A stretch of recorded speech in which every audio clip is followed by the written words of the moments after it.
Algérien en France. Rendez-vous pour titre de séjour. Ce qu'il faut savoir.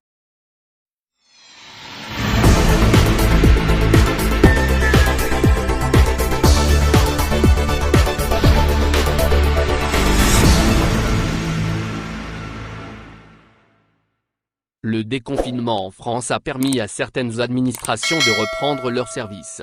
Concernant les préfectures, il est précisé que l'accueil au public se fera désormais uniquement sur rendez-vous. En effet, un déconfinement progressif a commencé ce 11 mai en France, accompagné de la reprise de certains commerces et des petits lieux culturels, de réouverture des crèches et des écoles primaires ainsi que de la réouverture au public de nombreuses administrations, dont les préfectures, selon ce qu'a rapporté le site d'information spécialisé Info Migrants. Dans la plupart des préfectures, les services qui accueillent les étrangers recevront ces derniers uniquement sur rendez-vous, a fait savoir notre source. Par exemple, la préfecture de Seine-et-Marne a appelé sur son site internet à ne pas se déplacer.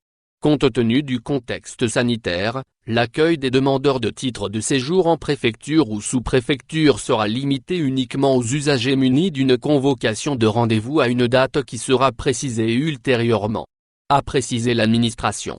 Les services des étrangers de la préfecture du Nord reprendront l'accueil du public sur rendez-vous le 15 juin 2020. Seul l'accueil des demandeurs d'asile dûment convoqués et porteurs de leur convocation reprendra dès le 11 mai, a souligné de son côté la préfecture du Nord, dénote la même source.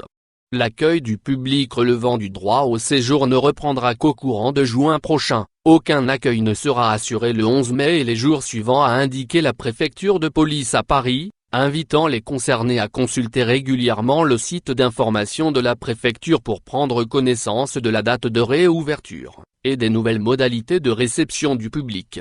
Réouverture des préfectures en France. Ce qu'il faut retenir, chaque préfecture applique des modalités propres à son administration. De son côté, la préfecture de la Haute-Loire a prévu de réouvrir en priorisant l'accueil des étrangers titulaires d'un document, dont la fin de validité ne se situe pas entre le 16 mars et le 15 mai 2020. La division administrative a également insisté pour que les simples demandes d'information soient recueillies par téléphone, pour éviter au maximum les déplacements. Rappelons dans ce contexte, que les visas de long séjour, les titres de séjour, à l'exception de ceux délivrés au personnel diplomatique et consulaire étranger, les autorisations provisoires de séjour et les récépissés de demande de titres de séjour, dont la durée de validité est arrivée à expiration entre le 16 mars et le 15 mai 2020, a été automatiquement prolongée de 3 mois. De plus, les services concernant les demandeurs d'asile reprennent également progressivement.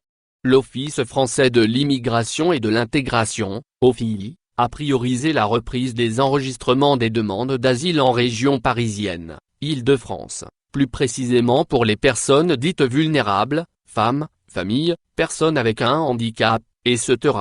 L'enregistrement de la demande d'asile reprend sur rendez-vous, a souligné l'administration.